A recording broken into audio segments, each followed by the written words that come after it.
के ऊपर एक वीडियो रिलीज किया था जहां पर हमने कंपनी का जो कैपिटल रिडक्शन प्लान है एसओए के जरिए उसको एक्सप्लेन किया था। लेकिन कमेंट सेक्शन में बहुत सारे हमारे जो व्यूअर्स हैं उन्होंने एक ही क्वेश्चन को बार बार पूछा था, जहां पर वो ये बता रहे थे कि हमें ये तो पता चल गया कि एसओए से हमारा जो परसेंटेज हिस्सा है कंपनी में वो तो कम नहीं होगा, लेकिन एसओए के इम्प्लीमेंटेशन के बाद शेयर प्राइस के ऊपर इम्पैक्ट क्या पड़ेगा वो ये जानना चाहते थे। और ये सारे कमेंट्स इतने ज्यादा थे कि इंडिविजुअली इनके ऊपर रिप्लाई करना पॉसिबल नहीं था, तो पहले मैंने सोचा हमारे टेलीग्राम चैनल पे इसका आंसर पोस्ट कर देता हूं।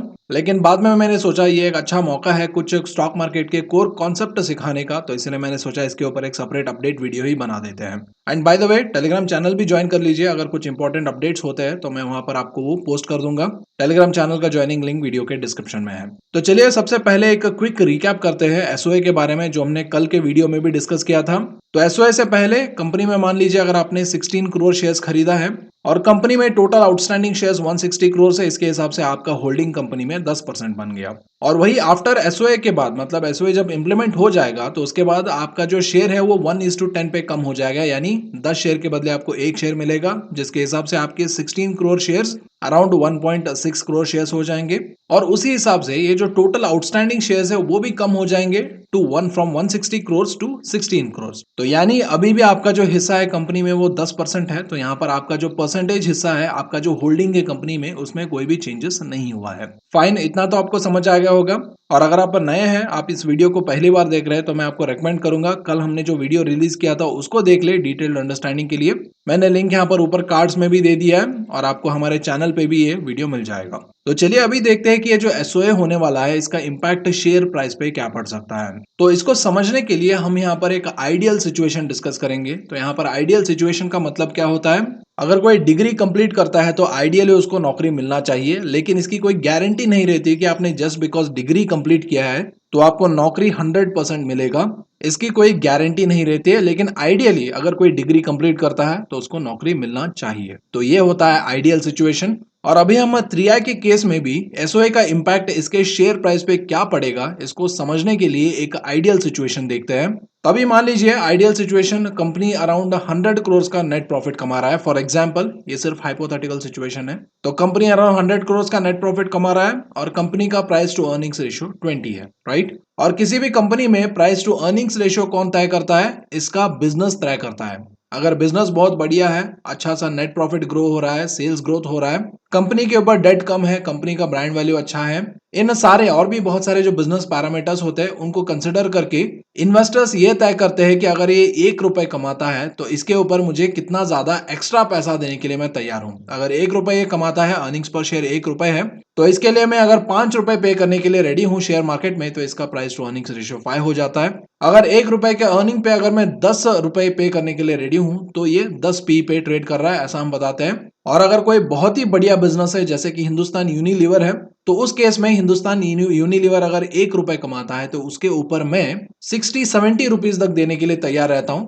और इसीलिए हिंदुस्तान यूनिलीवर का जो प्राइस टू अर्निंग्स रेशियो होता है वो 60 टू 70 पे यूजुअली अराउंड होता है। तो ये होता है प्राइस टू अर्निंग्स रेशियो।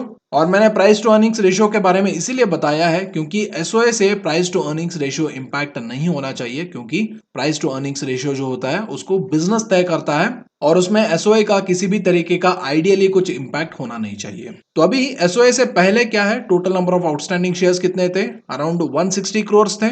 तो उसके हिसाब से कंपनी का अर्निंग्स पर शेयर कितना हुआ, 100 crore net profit divided by 160 crore shares, that is equal to 0.62 rupees. और उसके हिसाब से करंट मार्केट प्राइस, मतलब मार्केट जो ट्रेडिंग प्राइस है उसको कैसे कैलकुलेट करेंगे, earnings per share into price into earnings ratio, that will be 0.62 rupees into 20 price to earnings ratio, that will be 12.4 rupees will be the current market price of the company, या share मान लीजिए जो भी trading price है market में। और वही after SOA क्या हो सकता है, कंपनी के जो टोटल आउटस्टैंडिंग शेयर्स है वो 10 गुना कम हो जाएंगे, यानी 160 से वो कम होके 16 करोड़ हो जाएंगे, जिससे अर्निंग्स पर शेयर है वो 6.25 हो जाएगा, यानी अर्निंग्स पर शेयर भी 10 गुना बढ़ जाएगा। और अभी करंट मार्केट प्राइस क्या है, earnings per share into price into earnings ratio, that will B 6.25 into 20, that will B 125। तो यहां पर कंपनी का शेयर प्राइस भी आइडियली 10 गुना बढ़ना चाहिए। लेकिन यहाँ पर एक छोटा सा प्रॉब्लम है। यूजुअली क्या होता है,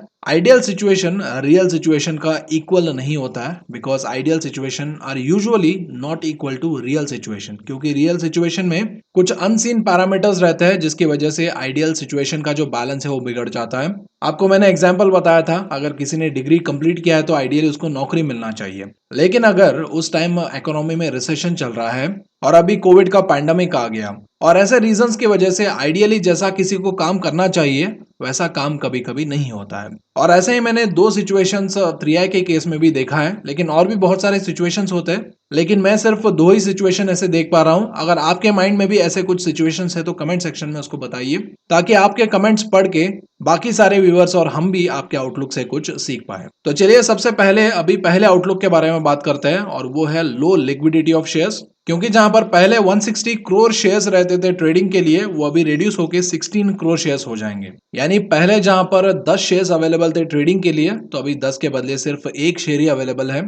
तो इससे यूजुअली क्या होता है, थोड़ा तो डिमांड एंड सप्लाई का जो रेशियो है उसमें डिफरेंस आ जाता है, क्योंकि यहाँ पर डिमांड केटर करने के लिए जो सप्लाई है वो रिड्यूस हो गया है, जिसकी वजह से यूजुअली शॉर्ट टर्म में क्या होता है, शेयर का जो प्राइस है जितना शेयर डिजर्व करता है उससे थोड़ा ज्यादा हो जाता है। और यूजुअली ऐसी चीजें शॉर्ट टर्म में ही होता है, क्योंकि लॉन्ग टर्म में लोगों को समझ आ जाता है कि कंपनी का बिजनेस क्या है, कंपनी का वैल्यूएशन क्या है, उसके हिसाब से कंपनी का पी क्या होना चाहिए, तो उसी हिसाब से ही कंपनी का शेयर वापस रीबैलेंस हो जाता है। लेकिन शॉर्ट टर्म में ये जो डिमांड एंड सप्लाई इकोनॉमिक्स है, इसका इम्पैक्ट तो यहाँ पर पड़ने का जो चांसेस है वो ज्यादा है। और दूसरा पॉइंट है पेनी शेयर माइंडसेट। यूजुअली अगर कोई शेयर पेनी शेयर है या नहीं, उसको तय करने के लिए हमें कंपनी का मार्केट कैपिटलाइजेशन देखने की जरूरत पड़ती है। लेकिन हमारे मार्केट में यूजुअली इन्वेस्टर्स क्या करते हैं, वो इस थॉट प्रोसेस को फॉलो नहीं कर सकते, जो कि एक्यूरेट थॉट प्रोसेस है। इंस्टेड ऑफ दैट वो क्या करते हैं, वो कंपनी का शेयर प्राइस देखते हैं। अगर वो 10 रुपए है, 5 रुपए है, 12 रुपए वगैरह है, 2 रुपए है, 1 रुपए है, तो वो उसको पेनी शेयर कंसिडर करते हैं। और वही शेयर का प्राइस अगर 50 रुपीज है, 100 रुपीज है, तो वो मानते हैं कि ये पेनी शेयर नहीं है। बल्कि बहुत टाइम ये भी होता है कि जो शेयर 100-200 रुपीज पे ट्रेड कर रहे हैं, मार्केट कैप के हिसाब से वो भी पेनी शेयर्स होते हैं, लेकिन लोग इसको एक्सेप्ट नहीं करना चाहते हैं। और यूजुअली ऐसे जो पेनी शेयर्स के काउंटर्स होते हैं वो बहुत ही ज्यादा हॉट होते हैं। यहाँ पर ट्रेडिंग आपको बहुत ज्यादा दिखाई देता है, और उसके साथ साथ यहाँ पर ऑपरेटर्स का मैनिपुलेशन भी बहुत ज्यादा होता है, जिसकी वजह से आपने देखा होगा पेनी शेयर्स के केस में यूजुअली जो पी रेशियो होता है, बिजनेस एनालिसिस होता है, प्रॉफिट ग्रोथ, सेल्स ग्रोथ, ये सारी चीजें काम नहीं करता है। अगर कोई पॉजिटिव न्यूज आता है तो लगातार अपर सर्किट में चलता है, कोई नेगेटिव न्यूज आता है तो लगातार लोअर सर्किट में चलता है। और अभी 3i के केस में अगर शेयर का प्राइस पेनी शेयर का ये जो माइंडसेट है उसे निकल के बाहर आ जाता है, शेयर का प्राइस अगर 50 के ऊपर, 100 के ऊपर चला जाता है as an impact of SOA, तो उसके बाद इन्वेस्टर्स एक्चुअली इसके बिजनेस को देख के, इसका जो सेल्स है, प्रॉफिट है, उनका ग्रोथ देख के इसका जो वैल्यूएशन है वो तय कर सकते हैं। क्योंकि आप ही सोच के देखिए, अगर आपको कोई शेयर खरीदना है और उसका प्राइस मान लीजिए 6 रुपए है, तो आप उतना ज्यादा नहीं सोचेंगे कि अरे पेनी शेयर है, खरीदेंगे, अगर चला तो चला, नहीं चला तो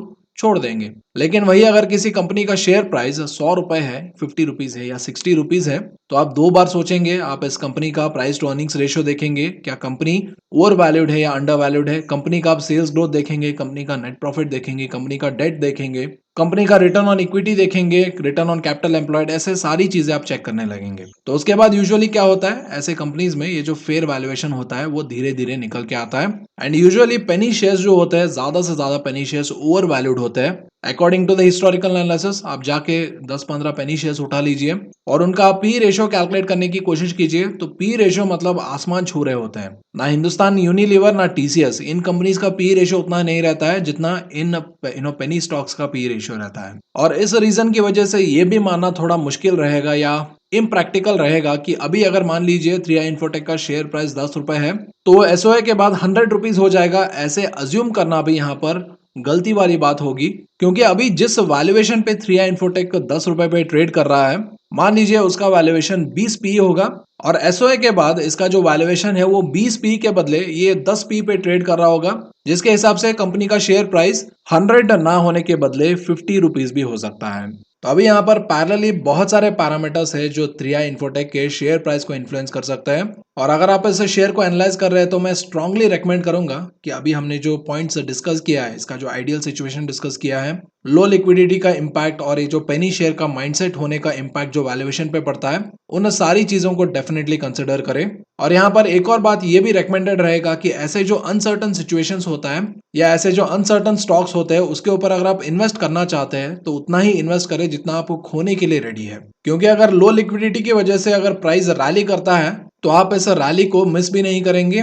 और अगर पेनी शेयर के माइंडसेट की वजह से वैल्यूएशन इंपैक्ट होता है तो जो नुकसान होगा आप उसको रिग्रेट भी नहीं करेंगे, क्योंकि आपने पहले ही सोच के उतना ही इन्वेस्ट किया है जितना आप खोने के लिए रेडी है। और अगर आपको ये लगता है कि ऐसे अनसर्टन स्टॉक से दूर ही रहना चाहिए तो आपको यहाँ पर कोई भी पैसा इन्वेस्ट ही नहीं करना चाहिए in the first place. And I hope 3i infotech के अलावा बाकी सारे कंपनीज को भी एनालाइज करने के लिए ये नॉलेज आपका काम आ सकता है। और इसके अलावा 3i इन्फोटेक के ऊपर अगर कोई और अपडेट निकल के आता है तो हमारे टेलीग्राम चैनल पे हम पोस्ट कर देंगे।